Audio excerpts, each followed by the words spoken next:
Amazon மழைக்காடுகளில் அள்ளிகளும் கூட இருக்கின்றது. நம் ஊர் அள்ளிகளைப் போல் இருப்பதில்லை அமேசான் அள்ளிகள். இலைகள் பெரிய தாம்பாளம் போல் காணப்படும். இலைகளின் ஓரம் மடிக்கப்பட்டது போல் இருக்கும். இதன் பெயர் விக்டோரியா அமேசானியா. இலையின் அகலம் 1.8 மீட்டர். இந்த அள்ளி மலர்கள் பெரிய பந்து அளவுக்கு இருக்கின்றன. வெள்ளை அள்ளி மகரந்த சேர்க்கைக்கு பிறகு இளஞ்சிவப்பாக மாறிவிடும். அடுத்தபடியாக ஆர்ச்சிட். அமேசான் காடுகளில் பரவலாக காணப்படும் ஆர்ச்சிட் தாவரங்கள் 60 வகைகளில் காணப்படுகின்றன. வெள்ளை, ஆரஞ்சு, பர்பிள், ரோஸ் போன்ற பல வண்ணங்களில் அழகாக பூக்கின்றன.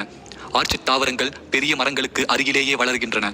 ஏனென்றால் அமேசான் மழைக்காடுகளில் சூரிய ஒளி தரைக்கு வருவதில்லை.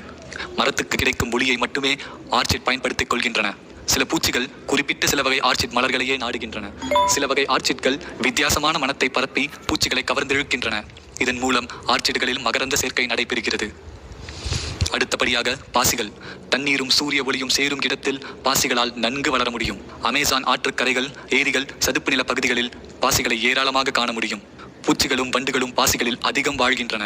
தாவரங்கள் பட்டியலில் அடுத்தபடியாக நாம் பார்க்க இருப்பது அமேசான் மழைக்காடுகளின் பனை மரங்கள். ஓங்கி வளர்ந்த 900 வகை பனை மரங்கள் அமேசான் மழைக்காடுகளில் இருக்கின்றன. மொரிச்சே பனை மரங்களின் இலைகள் மிகவும் பறந்து விரிந்துள்ளது. இவற்றின் பழங்கள் சிறிய அன்னாசி பழங்களைப் போல் காணப்படுகின்றன. ஆற்றங்கரைக்கு அருகில் உள்ள பனை மரங்களுக்கு தேவையான தண்ணீரும் வெளிச்சமும் கிடைப்பதால் மிகவும் தாராளமான மரங்களாக இவை வளர்கின்றன. இவற்றில் ஸ்டில்ட் பனை மரம் மிகவும் உறுதியானது. வீடு கட்டுவதற்கும் கூட இவை பயன்படுகின்றன. நமது பட்டியலில் அடுத்தபடியாக இருப்பது கோகோ. சாக்லேட் தயாரிக்க உதவும் ஒரு வகை பொருளையே கோகோ என்று அழைப்பார்கள். கோகோ விதைகளில் இருந்துதான் எடுக்கப்படுகிறது. இந்த கோகோவை பழங்காலத்திலேயே மாயன் நாகரிக மக்கள் பயன்படுத்தியிருக்கிறார்கள். கடவுளின் தேன் என்றும் கூட இவற்றிற்கு இன்னொரு பெயர் உள்ளது. உலகில் உள்ள ரப்பர் மரங்களில் 90% அமேசானில் தான் இருக்கின்றன.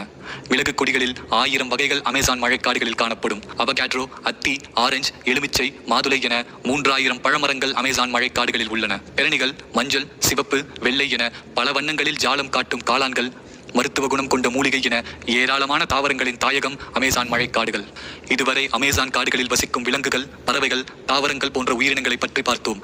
இனி அங்கு வாழும் பூர்வகுடி மக்களையும் நாம் சந்திப்போம். வினோதமான விலங்குகளும் பறவைகளும் பாம்புகளும் வசிக்கும் அடர்ந்த அமேசான் மழைக்காடுகளில் மனிதர்களும் வசிக்கின்றனர். அமேசான் காடுகளில் மக்கள் குடியேறியது இன்று நேற்று நடைபெற்ற நிகழ்வல்ல. பனியுகத்தின் போதே இங்கு மனிதர்கள் வசிக்க ஆரம்பித்து விட்டார்கள். அமேசான் காடுகளை தேடி ஐரோப்பியர்கள் வந்தபோது சுமார் 1 கோடி பூர்வகுடி மக்கள் இங்கு வசித்து வருகின்றனர். அதன் பிறகு தங்கத்துக்கு ஆசைப்பட்டு நிறைய பேர் காடுகளுக்குள் நுழைந்தவுடன் மக்கள் தொகையும் வேகமாக குறைந்து கொண்டே வந்திருக்கிறது. சில ஆண்டுகளுக்கு முன்பு 10 லட்சமாக இருந்த மக்கள் தொகை இன்று 2,50,000 பேராக குறைந்து போய்விட்டது. பனியுகத்தின் போது மனிதர்கள் கொஞ்சம் கொஞ்சமாக நடந்து தென் அமெரிக்காவில் நுழைந்து அமேசான் மழைக்காடுகளுக்குள் குடியேறிவிட்டனர். இந்த அமேசான் மழைக்காடுகளின் பூர்வ குடிகளின் தாயகம் ஆசியா அல்லது ஆப்பிரிக்காவாக இருக்கும் என்றும் சில ஆராய்ச்சியாளர்கள் கூறுகிறார்கள். பூர்வகுடி மக்கள் காட்டில் குடியேறி காட்டுக்கு ஏற்ப தங்களது வாழ்க்கை முறையை அமைத்துக் கொண்டனர். காட்டில் கிடைக்கும் பழங்களை சாப்பிட்டு பிராணிகளை வேட்டையாடி அங்கிருக்கும் மூலிகை செடிகளை மருந்தாகவும் பயன்படுத்திக் கொண்டு வெளியுலக தொடர்பின்றி வசித்து வந்தனர். இவர்களை அபாரிஜின்கள் என்றும் அழைத்தனர். காட்டுக்குள் வசிக்கும் பழங்குடி மக்களிலும் நிறைய பிரிவினர் இருக்கின்றனர். ஒவ்வொருவரும் தங்கள் குழுக்களுடன் கூட்டம் கூட்டமாக வசிக்கின்றனர். நாட்டிலிருந்து காடுகளுக்குள் மக்கள் செல்வதால் அவர்களுக்கு பயந்து போய் தங்கள் வசிப்பிடங்களை இன்னும் அடர்ந்த காட்டுக்குள் அமைத்து மறைந்து வாழ்கின்றனர். இதன் மூலம் நிறைய பழங்குடி இனங்களை யாராலும் அடையாளம் காணவே முடியவில்லை. பழங்குடிகள் நகரத்திலிருந்து வரும் மக்களை கண்டதும் மிரட்சி அடைகின்றனர், பயந்து ஓடிவிடுகின்றனர் அல்லது விஷம் தோய்ந்த அம்பின் மூலம் சண்டையிடுகின்றனர். இவர்களிடம் நெருங்கி பழகுவது என்பது மிகவும் கடினமான காரியமாக இருப்பதால் அவர்களை பற்றி பல தகவல்கள் வெளியுலகத்திற்கு தெரியாமலே இருக்கின்றன. அமேசான் காட்டுக்குள் இதுவரை 200 வகை பழங்குடியின மக்கள் இருப்பதாக கண்டுபிடிக்கப்பட்டுள்ளது. இவர்கள் 180 வகையான மொழிகளை பேசுகின்றனர். ஒவ்வொரு இனத்தின் கலாச்சாரமும் பழக்க வழக்கங்களும் சடங்குகளும் மிகவும் வித்தியாசமாக இருக்கின்றன. இவர்களுக்கு மட்டுமே அமேசான் காடுகளின் முழு தகவல்களும் தெரிந்திருக்கின்றன.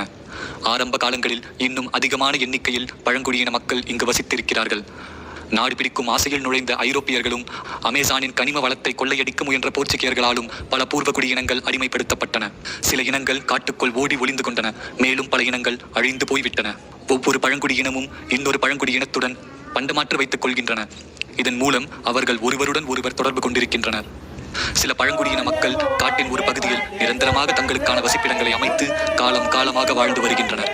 சில குழுக்கள் நிரந்தரமாக எங்கும் தங்குவதில்லை. உணவு, தட்பவெட்ப சூழ்நிலையை பொறுத்து இடங்களை மாற்றிக் கொண்டிருக்கின்றனர். அதேபோல் சில குழுக்களில் 200 பேர் மட்டுமே ஒரு குழுவாக வசிக்கின்றனர். வேறு சில குழுக்களில் 30,000 மக்கள் ஒன்றாக சேர்ந்து ஒரே குழுவாக வாழ்கின்றனர். வடமேற்கு அமேசான் காடுகளில் 22 வகை பழங்குடியின மக்கள் வசித்து வருகின்றனர். இவர்கள் பிரேசில், கொலம்பியா, வெனிசுலா பகுதிகளில் பரவலாக தங்கி இருக்கின்றனர். பானிவா, டோ, ஹிப்பிடா, நெடோ போன்றவை பூர்வகுடி இனத்தியர்களின் பெயர்கள். ஒவ்வொரு குழுக்களுக்கும் தனித்தனி மொழி உள்ளது. சில குழுக்கள் 2-3 மொழிகளை கூட பேசுகின்றனர். இப்படி பல மொழிகள் பேசும் பழங்குடியின மக்கள் 65,000 பேர் இருக்கின்றனர். இவற்றில் சில முரட்டுத்தனமான குணங்களை கொண்ட குழுக்களும் உள்ளன. இவர்கள் மற்ற குழுக்களுடன் கூட பழகுவதில்லை. ஆறுகளும் ஏரிகளும் நிறைய இருப்பதால் பெரும்பாலானவர்கள் மீன்களை முக்கிய உணவாக உட்கொள்கிறார்கள். மீன்களை பதப்படுத்தியும் சாப்பிடுகிறார்கள். அது தவிர பிராணிகளையும் பறவைகளையும் உணவாக வேட்டையாடுகிறார்கள்.